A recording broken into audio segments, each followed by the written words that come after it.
Hey guys, this week's episode is going to be a really cool interview with a documentary filmmaker named Daniel Herzog. He did a wonderful documentary called Beautifully Broken, which is, well, you know what? I will let him tell you what it's all about, but I will tell you that I really, really enjoyed watching. It was very, very well done, very touching, very emotional. And I had to stop it a few times and restart it because a lot of the stuff really hit home for me, the kind of things they talk about um, tackling and dealing with in the documentary. So yeah, it really moved me, and I think it's really done and really well put together. So join me in my interview with Daniel Herzog, director of Beautifully Broken.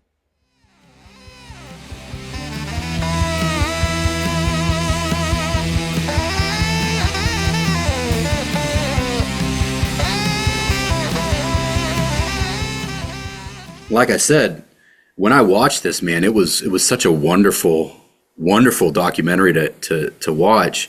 I did have to stop and start it a few times because it struck as someone who has struggled with some of the things you bring up, Yeah. and talk about in the documentary. Like it just really, struck a chord in me, you know what I mean? So I had to step away and come back to it. But I mean, it was just at the end of it, I was just so inspired and just felt so uplifted and felt so great, about having watched it. So great work Awesome. there, man. Yeah. Awesome. Are you going to run an ultramarathon now? I think we're a little ways off from that, but maybe it convinced me to at least get out and go to the gym for sure. So before we dive into Beautifully Broken per se, I mean, what we do on the podcast, we always kind of start with people's origin story, I guess. So Yeah. let me know what brought you into filmmaking. Yeah. So I grew up in a family where movies was a really big thing. I mean, I'm a child of the 80s, so VHS was a really big thing. Whether it was we would buy movies, a big thing was taping movies. You get those 12-hour VHSs where you could just tape all kinds of movies and shows. Because back then, right, You're right. everything was only on once, and you Right. had to look it up in the TV guide or whatever it was.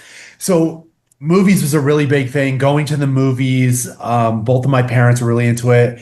I think I was subjected to a lot of films at a young age that I probably should not have been, and that is a huge part of what gravitated me towards filmmaking.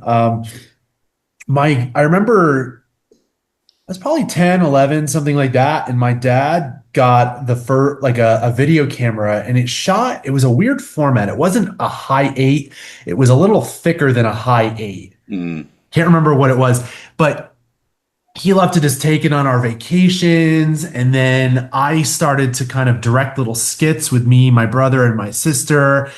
My mom would film us making music videos. So that was like a really big thing. And then I was part of like the skateboarding culture.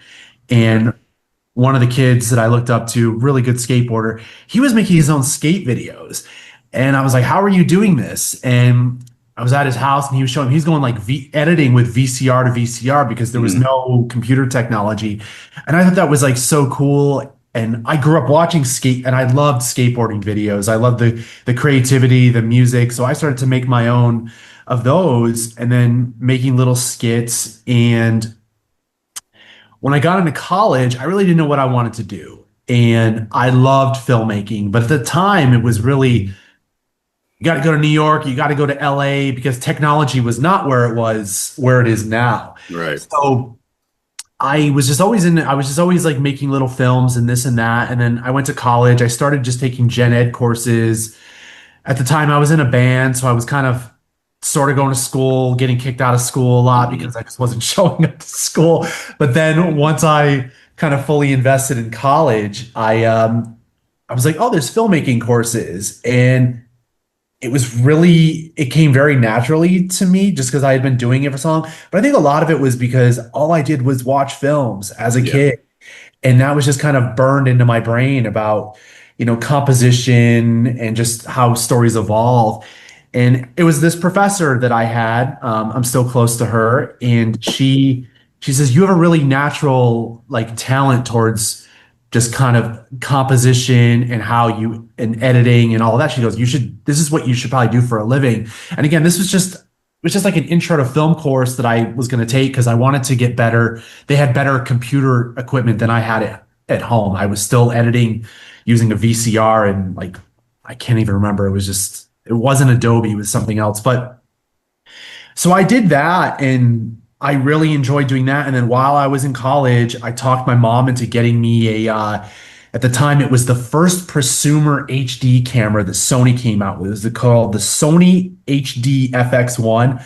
I still have it. I won't get rid of it just because it has sentimental value and it's how I started to make money as a freelancer. And I made my thesis film in college. I was able to talk my department into giving me a whole year to make a documentary, and I got college credit for it. So this was after I had taken all my coursework. Made a documentary about a friend of mine. It's kind of sort of fiction, nonfiction about kind of this transition in his life going from, being a kid to an adult he became a college professor, but someone who dealt a lot with depression. Did that. Actually, it got into a bunch of film festivals, which was crazy. I was still in college. And then out of college, I got into weddings because that was a really easy way to just get a job where I was filming all the time. And I tell people that today, like, how do I get good? And I was like filming all the time. I go, it's no different than if you're running or you going to the gym, you take a lot of time off, you get a little rusty, but you got to just stay on top of it. So I did weddings, and weddings really taught me like sort of documentary filmmaking, kind of run and gun, shooting on the fly, making decisions. You can't go backwards. You get one opportunity to get the shot, and just kind of, taking a ton of footage and then building a story out of it. And so I did that. And right out of college, I answered this Craigslist ad, and the Craigslist ad it said something along the lines of, do you want to travel and film dancing? And it was really interesting. And one of the things I wanted to do is I love to travel. I was like, I want to be someone that, travels, does, video production that way. I had this interview. I didn't know who the company was. They were mostly looking for somebody that was a photographer. And I had done a lot of commercials at that time, just a lot of local commercials. But again, my shot compositions were really good. So I just took the still frames from these commercials that I did and represented that as my photography. And again, like photos weren't that great. They weren't as high. A lot of things just were not as high resolution. So you could kind of get away with that stuff. And they were like, great. So you know how to do photography. I had never used a DSLR in my entire life. I had when I graduated college, my parents got me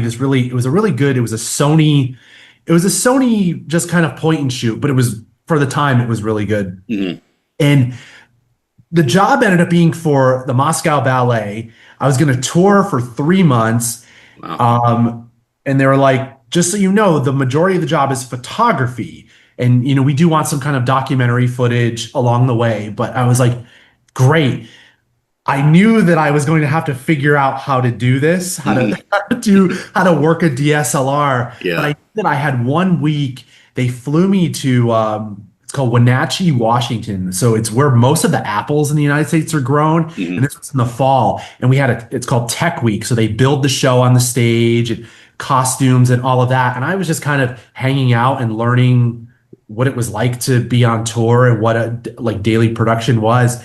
And during that time, I learned how to use that DSLR. Wasn't very good at it at first. And that really kind of launched everything. I got published that year as a photographer, like the New York Times, the Boston Globe, a lot of big publications published my photos. I ended up doing a lot of documentary work, which the company at the time wasn't doing. Nobody really knew YouTube wasn't really even a thing then. So I would make these short videos of ballet dancers and edit them to music from a Darren Aronofsky film, like Requiem for a Dream. I use that because it's just this great song. And these videos just started to blow up and do really well.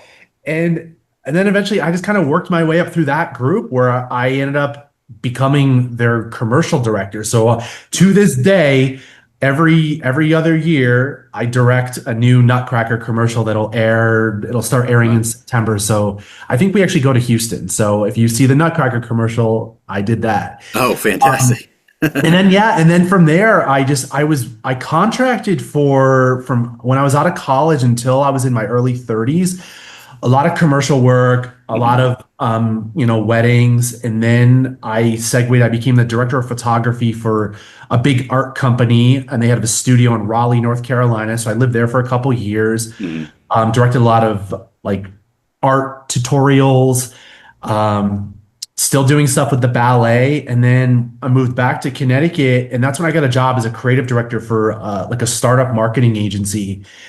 And I look at that as like my film school Mhm. because I filmed or edited or directed every single day for 5 years. Eventually, I had built a big team, but I still like to just, get dirty and out there filming and all of that. And, I did that. And along the way, I made my first feature-length documentary, which is called The Bear's Den. Um, I was the one at the marketing agency that would do the equipment purchase. So I always made sure we had really good stuff. Yeah. And our CEO was really cool and knew my passion was filmmaking. So I was able to use whatever gear I wanted. And I filmed this documentary over about 18 months. And then COVID happened and it slowed down the post production. But then eventually, I put it out. But I got really burnt out Mhm. after 5 years because I wasn't doing the stuff that I wanted to be doing. I had Yeah. so many clients and doing that. And then I transitioned into a different role with a different company where I became more of a marketing director, more data and analytics. And at that time, I had no plans to make another film. Mhm. Jared, who is the subject of Beautifully Broken, him and I had known each other since about 2019. We were friends. He worked under me at the agency at one point and was always joking with me. I'm sure you could tell by his personality. He's Yeah. very outgoing and Yeah. he's like, you should make a doc about me. And I never realized until this one conversation we had about 4 years ago that he ran ultra marathons to cope with the trauma of his father's suicide, which he also now uses the running as a platform to raise awareness for suicide prevention. And he's also a motivational speaker now. And I didn't relate to the material because I don't know anything about the ultra running world and I've never dealt with, what Jared and his family had dealt with. And I was like, well, do I have a voice in this? Is this something that I could, tell a good story and not, Mhm. try not to sensationalize it and all of Right. that. And the more I talked to him and really thought about his personality and how I could really utilize his character and what would the arc be, I thought maybe this is something I can do. And then I'm like, I think there's an audience for this as well. Mental health, I mean, it's always been a thing, but it Mhm. become now it was more talked about. It was more Right. mainstream. And I was like, oh, okay, it's not really as looked down upon. You have, whether it's first responders now talking about it, people just in the workplace, college kid, all kinds of people openly talking about it, and it wasn't looked down upon. And then we met. It was I had filmed this other thing I was working on with Jared. That's when he was like, "You should make a documentary about me." And I went home that night. I was talking to my wife about it, and she was like, "You really should because Jared's a really interesting character." And I kept thinking about it. And that night, I just wrote an outline. I said, "Okay, if nobody was going to tell me what to, I'm just going to make it how I want to do it. How would I do this?" And I sent him the Google Doc, and he goes, "Hell yeah, let's do it." So it was. I'm always bad with our timeline. It Mhm. was yeah, so this was in August of 2022. We had the conversation. I pitched him the idea, and I knew that he was going to be running at the time the hardest ultra marathon he ever ran, which would be May of 2023, which was the Cocodona 250. I was like, Mhm. great. We'll do your training leading up to this race, and yeah, and that's what we worked on. That it was about took about 3 years from the Wow. day we started it through production to post production. What made this film unavoidable was my dad's suicide note that said, "Make my death an issue to help other people like him." We made this film for people who believe that they can't get through struggle or dark times or feel that, they're not good enough. Beautifully Broken is about the story of a man who lost his father and his hero to suicide.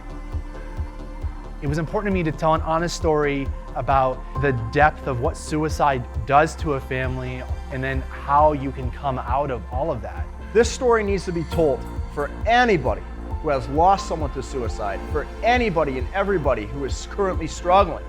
Simply needs to be told to save lives.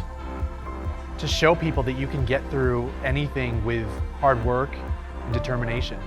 Running gave me something magical where instead of numbing my pain with substance, I found a connection with my father. I found forgiveness. Gave me inner peace. I think this conversation matters now, matters in the future, matters in the past, because people are always looking for hope. They're always looking to be inspired. You never know what other people are going through. I would say to somebody that is struggling in silence right now, you are not alone. Connection heals. Reach out to somebody. If this film can change one life, help one person, inspire somebody, that's all that really matters. If you are struggling, this film is for you.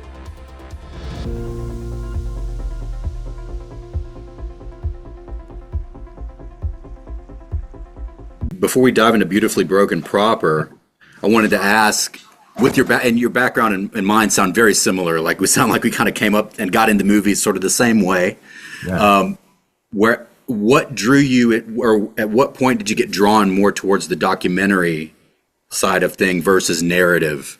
Yeah. So what was funny is when I was in college, I made it was mostly narrative. Like I like horror, I like drama, I like everything, right? But I made a ton of short films that way. But what I had noticed, and then I was an editor and I worked on some big feature films too. And what I had noticed was with that type of filmmaking, it's a lot of sitting around and waiting, and it moves really slow, and you're working with a lot of people. And just out of necessity over the years, I learned how to do everything. I mean, I was editing my family home vacations when we would go to California or whatever. And I really started to like editing, and then naturally I was just filming, and then, sound and all that came about. So I kind of knew how to do everything, and I didn't like having to wait around and cast people. And I also thought like documentary, I can just go, like right now, if I wanted to just get my camera and go do a documentary about the artist down my hallway, I could just go do that. I don't have to do a lot of planning. I just like to go. And that was where kind of documentary fell. And also I find documentary, it's challenging because you're working with non-actors as well. People that are necessarily they're not super comfortable being on camera. You do have to direct them, though they say, documentary is more of a natural thing. It's like, as you probably saw with the documentary, Jared, his whole vibe really changes, it's the growth of his character, but it's also him becoming more comfortable on the camera and less performative. And I had found that with, other documentary projects I had worked on where people are trying to kind of overact because they think it looks cool on camera or whatever. So and that's just kind of how I fell into documentary. Like I would love to do something, different than a doc, but I go back to like Robert Rodriguez is a huge inspiration to me because he was just kind of a lone guy, a run and gun guy. And like, though he's this huge Hollywood director now, he still has that mindset where it's like, let's just do what we have access to, or what locations, what characters, and just make something. So. Okay.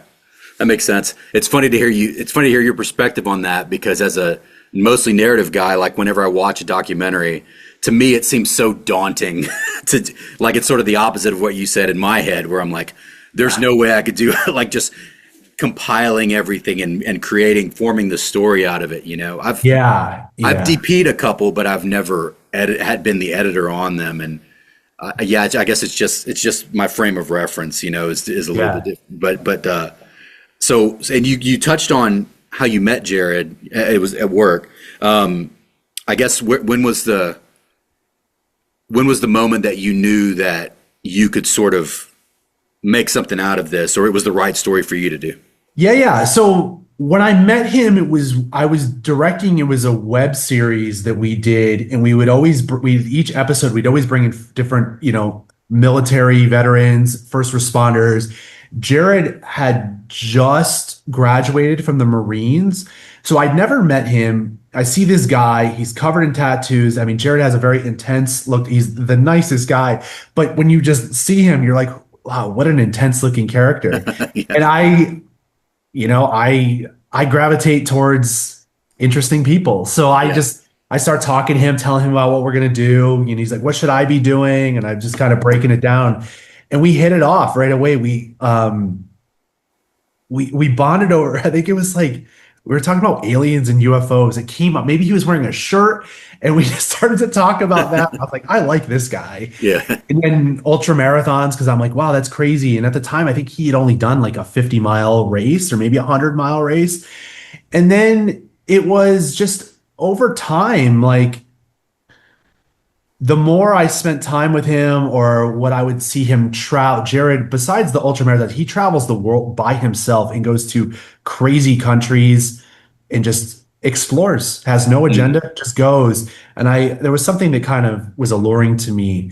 And it was really that day I said, like, I went to his house in 2022 and he was just so passionate about his running and kind of just bettering himself as a human being and really spreading awareness. But I was kind of gravitated towards his resiliency because as you learn in the doc, like his dad that was his hero. And he wanted to follow the same path of his dad and become a police officer. Like that's why he joined the military, because his dad's like, join the military and then I'm going to help you. I'll be able to get you a job probably at my police department. He wanted to just serve with his dad. And I just thought it was just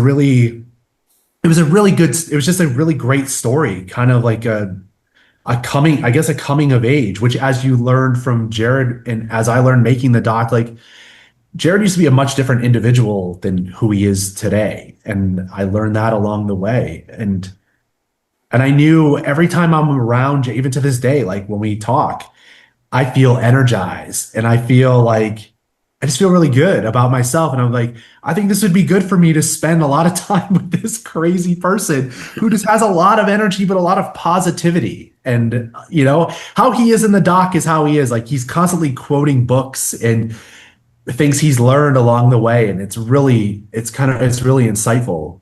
So. Yeah. I could see that for sure. So once you decided, yeah, okay, we're going to do this for real. And I know he had been telling you that you needed to make a movie about him. Yeah. But once it became like a real boy, what was the conversation like when you guys sat down and decided to make this story, and like what sort of guardrails did you put up? How did you decide to approach this? Because there's some sensitive topics within. Of course. And that was a hard thing because my last doc, I had a relationship with the subject, and you kind of feel like you have to tell the story in a certain way, and you don't want to show, their dark side too much or this and that. And with Jared, I did kind of feel that way, but Jared, as you see, he's so open about things.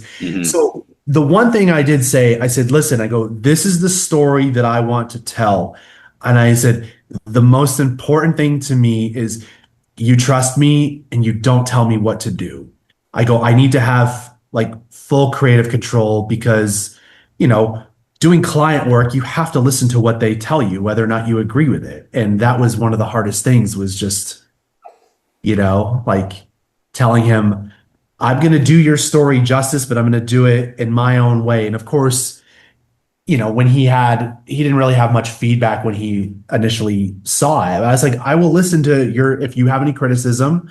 I said, but it doesn't mean that I'm going to tell the best story that I can, not what you think is. So, so really that's really the only guardrail, was just, I wanted to have full creative control, and I had let his family know that. And I mean, they all had to sign documents to say that I had, the full creative control. But the reason why I knew it was going to work with Jared was because he, I mean, he's so open, as you can see. There's no filter. Yeah. So that's why I knew I would like, I could get a really good story, but a lot of times taming Jared, because he has so much energy and his ADHD and all of those different things, it definitely got frustrating. So yeah. Yeah.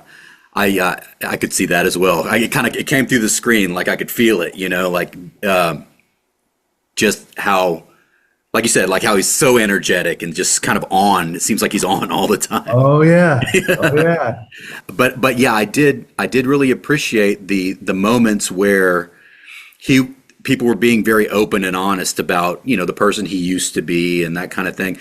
Like, because sometimes in projects like this, you don't really, you sort of, you can tell they try to sand off the rough edges, right? Yeah. But I feel like all of it is part of the story. So I appreciated you guys leaving that in and thanks. Putting it all in there. Yeah. And so you talked about production a little bit. When you guys were going to do these ultramarathon, or when you were going with him, was it just you, or was there a little bit of a crew with you? Like, did you have a sound guy along with you or anything? Okay, so the only time I had assistance was when I did the interview with his mom and brother. Okay. I brought in a buddy of mine who he knows Jared very well. And then when we went to Arizona, my brother, who is a marathon runner, he was living in Santa Monica. He came out and was my second camera guy. And my brother, like, I don't know if people, maybe you understand it by seeing the doc, but like the amount of logistics to document an ultramarathon race where you're starting at the bottom of the state and moving up, and it's desert and dirt roads and you're in remote areas. Like, if I didn't have I don't even know how I would have been able to do it without my brother, because he was my navigator, also my second camera guy. So that was my crew. Yeah. And I did find myself sort of in my production mind would kick on during those parts and think about, oh man, what did it take for them to get up here to catch him coming up this, you know what I mean? Yeah. So I had to have a lot. What's his name? Steve Hatterhall, who's the racing director for the Cocodona 250. He was awesome. I had like a 2-hour meeting with him over Zoom, where he sent me a booklet, and it had everything broken down, all the coordinates, places that they would give me access that like other crew people would not have access. So that was awesome, because that's the thing is, in filmmaking, the majority of projects I work on, I'm either able to see, like, if it's a house, I'm able to see the photos before I go, or if or I can drive to where it was. But this, I'm asking Jared's coach, who had done the race and had crewed for him, Matt. I was asking Jared, the race director, doing research to visualize what is this going to look like, because I have one shot to get all of these like as you saw, the sequences that I put in the film. So that was incredibly stressful. Yeah. He was just always there, and then one day he wasn't, and it was by his choice.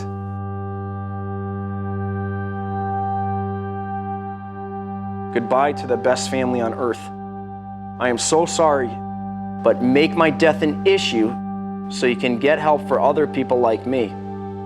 I had this false sense of hope that eventually brewed a monster inside of me. He was truly lost without Paul, and I repressed everything. I never really got a chance to grieve. I didn't want to pick back into it because I knew it would bring up a lot of things. I'm a broken man putting the pieces back together. I would go out, I'd put my music in, and find peace and solitude through that source of exercise.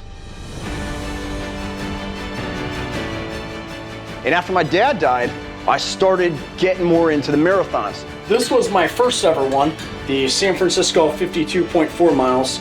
That was such an impactful race for me to get this whole journey started.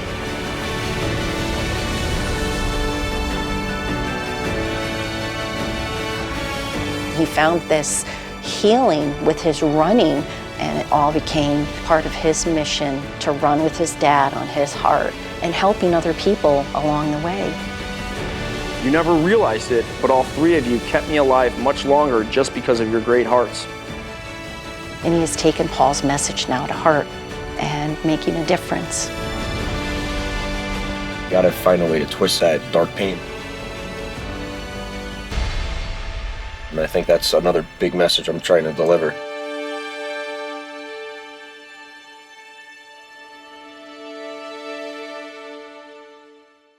As you're going along, so I'm sure that when you envisioned doing the documentary, you had a certain idea for the narrative in mind.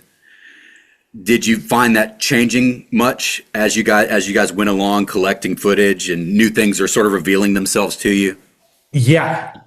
So there was a really big one. So ultimately we knew, okay, the arc is this guy is training to run this race and running in the name of, suicide awareness and honor of his father, who he wears the picture of on his shirt. Like, that was the story. We had already been filming for maybe 6 months when I was like, it's time to do the interview with his mom and his brother. Mm-hmm. I've met his mom before, never met his brother. So I have all these questions and we're sitting there. And I said, my second camera guy, his name is Dan as well, who knows Jared very well. We're sitting there and Benj, Jared's brother, just starts talking about his brother. And then he starts talking about his brother, but in a way I'm like, who is he talking about? And saying a lot of, negative things, which are in the film. And you're like, Dan and I are both looking at each other like, we do the interview. And I'm like, at the end, I was like, Benj, what's crazy is you are speaking about an individual that I don't know. I know Jared in one way. I go, you're talking about like I said, Jared is always positive and he's so giving and all, and that's how I've always known him since 2019. And then his brother's talking about this person that was, undiagnosed bipolar, crazy, really mean to his, I mean, they're a year apart, but just Jared just being a really mean older brother and mentally abusive and all that. And then that comes about, and I didn't want, and Jared was not present for those interviews. I was like, I don't want you there at all. I want your mom and your brother to just be open with me and I'll kind of pick and choose what we use. And, I remember right after that, Jared calls me. He's like, how did it go? How did it go? And I was like, really interesting. I said, your mom is exactly what I would expected. I go, your brother, not so much. And I didn't want to tell Jared. Jared did not find out about how his brother felt until we did the screening last summer.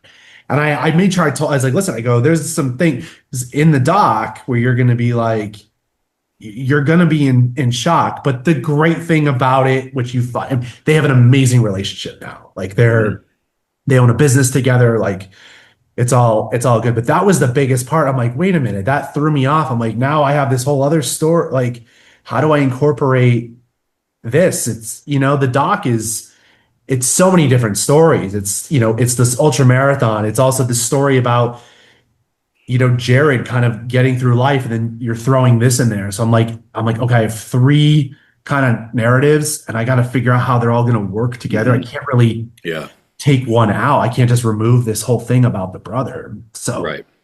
Yeah. So what was, once you collected all that, what was your post-production process like? How long did it take you? How was it just you? Did you have any assistant editors helping you go through everything? Jay, I figured it was just you. No. But what's great is I have 3 people in my life. They both work at, like, one of them is he's an editor. He does a lot of reality TV shows. So I was able to lean on him. My other friend is a big sound designer who actually did my sound design.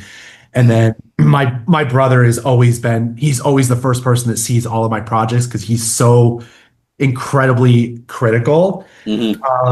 So post-production was insane because I think ultimately there was 38 scenes that were used in the doc, but we filmed 56. So a lot of it, it didn't work. I think the first run of the film was 3.5, 4 hours.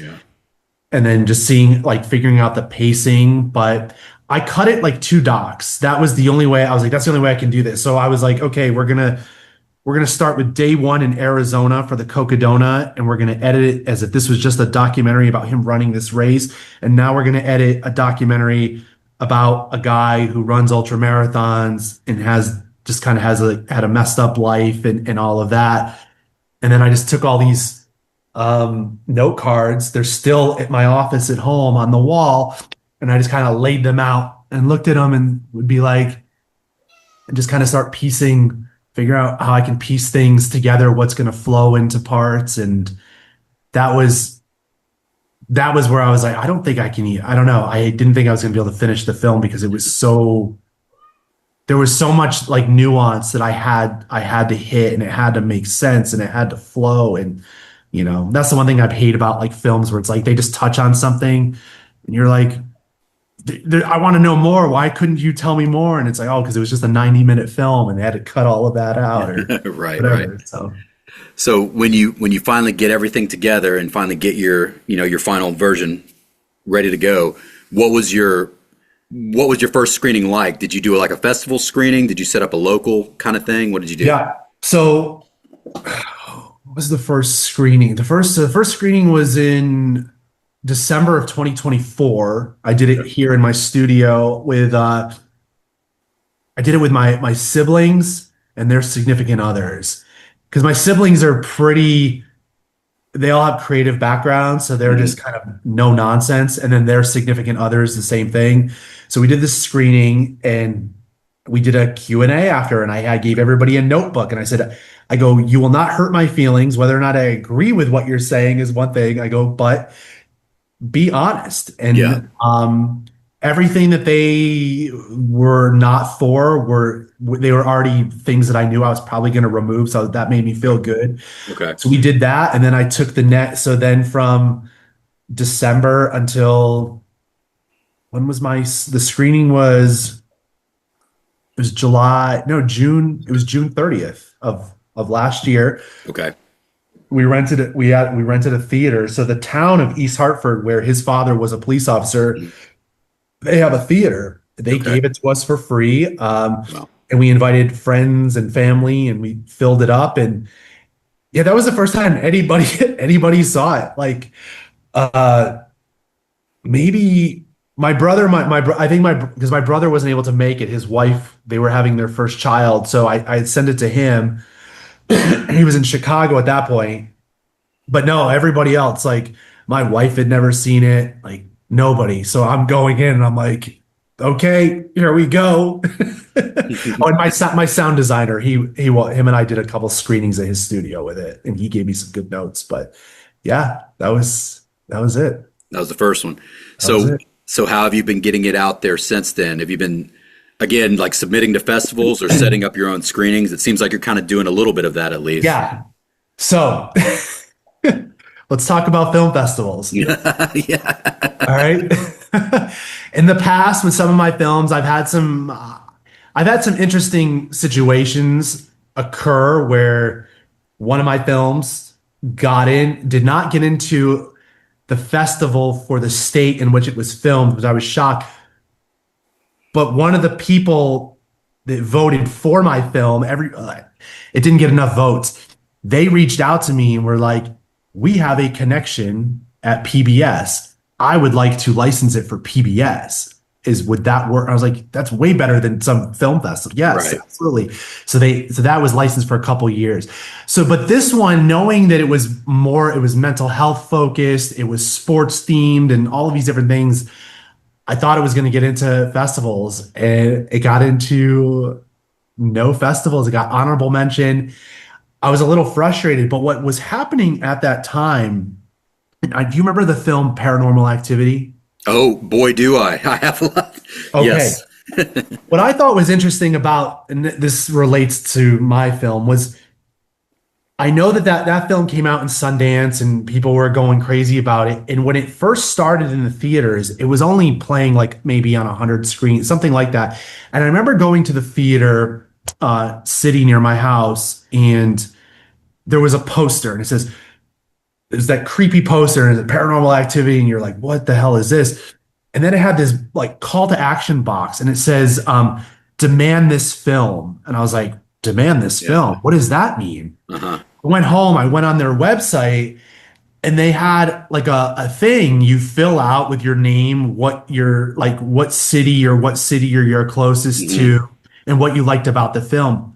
So Paranormal Activity had this like crazy grassroots way in which it really exploded. Blair Witch was similar too, because that was like very early internet. And I thought back on those two films, I'm like, okay, maybe I have to kind of go that way. And one of the things, like film festivals, yeah, of course I'd love to be at film festivals and doing Q&As. But the thing is, you're competing against 16,000 other people for the bigger film festivals, and they already have an idea of what they want. So what I had told Jared is like, I want to play this in theaters. I want to talk to people. Like that's what I like. Loved going to like an evening with Kevin Smith. I loved when he would come to Connecticut. I loved going to see him because he just had great stories. He would talk about filmmaking, talk about that. And we did our initial screening, and that was the people asked, what do you want to do with it? I'm like, I want to show it to more people. Started doing small community screenings like libraries, community centers. And then the University of Connecticut, UConn, somebody there reached out to me. They were a runner. They knew of Jared's story. And they said, UConn would love to screen the film. And I'm like, really? No, we have a really nice movie theater. We did that. And then from there, and then another college picked us up. And then another college picked us up.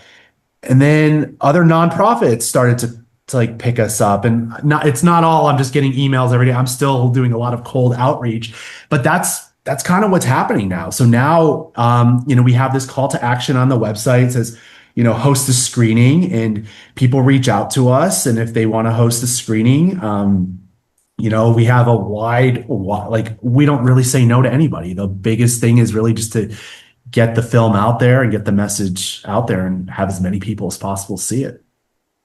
Yeah, that's great. That's awesome. What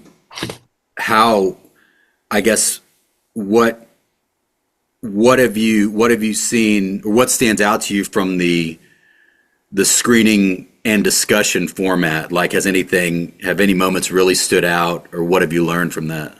Yeah. People, it's so interesting because people's reaction is so different. And I like the initial feedback, or people, wanting to know more about Jared and his life and what other ultramarathons has he run since that race, which it's been a lot.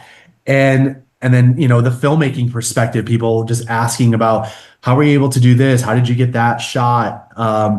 Why did you decide to devote 3 years of your life on top of having a family, having a full-time job, making this film? So that's that's like the most amazing part. And it seems to be inspiring to everybody. And that's what I said to Jared. Jared has his mission, raising awareness for suicide prevention. I wanted to inspire people just to it's like leveling up your life. Or if you're dealing with depression or something, to know, Jared, he'll even say it to this day. He's like, I am not, he says it in the doc, like, I am a broken man trying to put the pieces back together. Yeah. To this day, he will still say that. Like, he is like, and I think we're all kind of works in progress. And I think that's what people get out of the film. And I don't think you need to either be an ultra runner, want to be an ultra runner. I think just, a human being and listening to his story is really what adds value, and to the people that see it. Yeah, agree. Yeah, that quote really stood out to me as well when I watched it. I was like, man, I feel that, like, yeah. Is there one moment in particular you can think of from any of these Q&As that really sort of stood out to you? We did. They all really, like, they all have been amazing, but there was one we did in October. It was Albertus Magnus College, which is in New Haven, Connecticut. And that was all, it was all students, and the students, it was part of their career. They had to be there, which Okay. that was a Yeah. weird thing. Yeah. You know, I think about back in college and stuff when I had to be forced to go to something and and they were so engaged they were like, we were so happy that we came. And a lot of them were talking about, there was actually quite a few that, whether it was like a family member, like a mother, father, a sibling, or another relative, they had lost their life through drug addiction. Not, which is, there's no drug addiction in the film at all.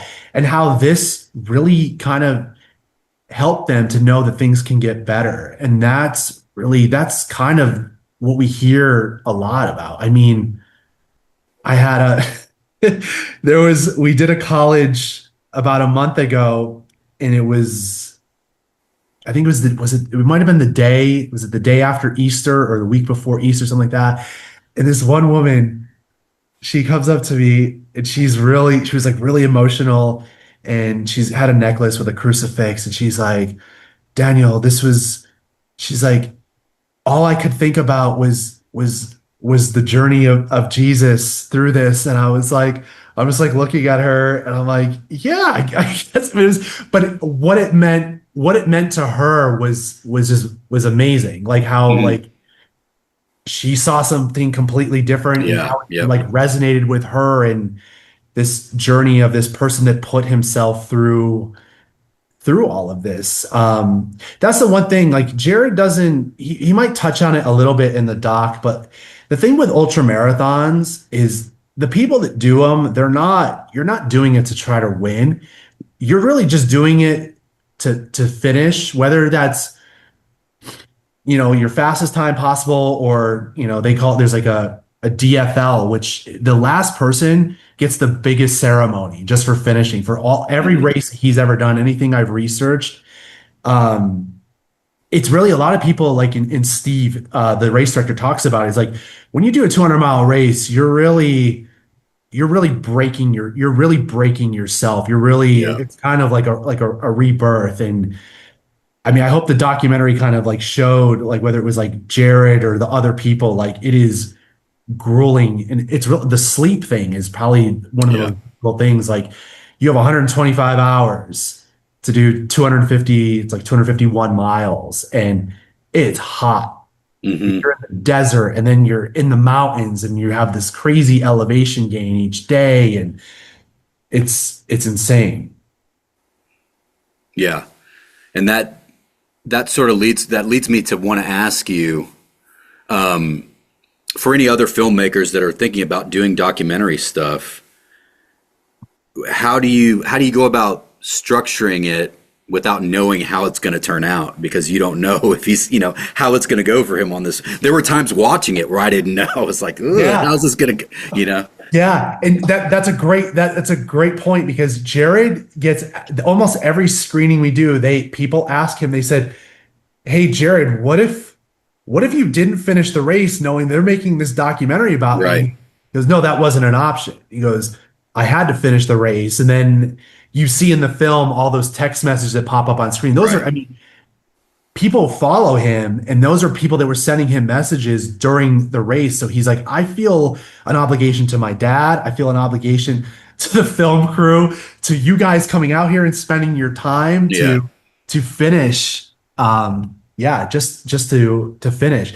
So to answer your question, you're talking about just like docs in general. Mm-hmm. Yeah. What I have found, I mean, again, I've done hundreds of lifestyle docs, starting with a 1 minute to 2 minute. And then as they get longer, and I'm sure you've noticed with, like, you know, with filmmaking, structure becomes more important, because you got to hit the different touching points.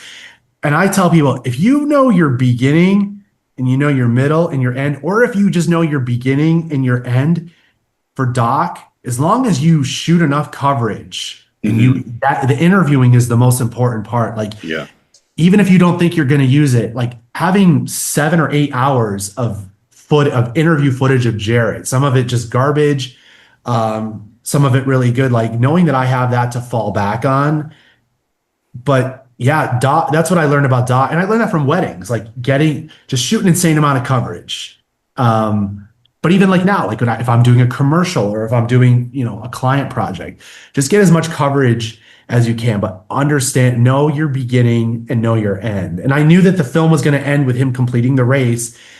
And I knew really, like, when I sent Jared that, like the document, which was like kind of the proposal for the film, I said to him, I said, okay, the film is going to open and where he's running by that farmland. That's not too far from my house. It's an area that I actually run through. So I was like, you're going to run over this hill, and the first thing out of your mouth is your dad's suicide note. And he was just like, yeah, let's do it. And I was like, that's all I know. And I don't know where else the film go. But if I can grab you by giving you a piece of his dad's suicide note, I think we'll have a good film. Oh yeah, agree. That's so powerful too. Like I said, like that's what I was hooked right then. Yeah. Yeah. So you're currently doing the sort of demand screenings. Yeah. What, I guess, how long do you plan on doing that? What are future plans? Do you plan on trying to get it on streaming or on PBS or something down the road? Yeah. So actually there was an opportunity again with PBS, but they wanted me to cut 30 minutes out. And I said, I was like, that's not happening. So yeah, right now we have a little bit of a lull. The fall kicks back in. We're traveling to Arizona State University. We have a ton of colleges in the fall through the end of the year. That's great. And then I've already started to kind of look into different streaming opportunities. If I can't get something that makes sense, I think the other opportunity is really just to build something within the website itself and just and kind of, do it that way. But yeah, we love the in-person screening. So, I mean, I'll do that for as long as there's interest in the film. Great. Yeah, I need to find a way to get it here somehow. I definitely started thinking about that, once you mentioned that, because it would be, I think it would be a great, thing to show the community here. Yeah, there was actually a police chief in Houston. They wanted us on the podcast, but they didn't want to do remote. I'll go through my email. Maybe that's somebody you could touch base with. Okay. Because they were very interested in the story. They're like, we only do in person, but if you guys are ever here, maybe do a screening too. So Gotcha. Okay. So that's sort of what's in the future for Beautifully Broken, for this documentary. Do you have any plans on what your next thing is going to be? What's next for you? No. I keep getting asked that. I have no idea. I didn't think I was going to do this because I was so burnt out from the documentary I did before that. I don't know if I would do another Like I said, I have quite a few like narrative ideas that I think I could do on a very small scale, low budget. I've had a couple people ask me. Of course, now it's like people want me to do, other ultramarathon documentaries. I'm not interested. I don't know how I could do something unless it was like a crazy story. There is an opportunity Jared and I have been talking about. He's going to do an ultra in 2027 in Nepal.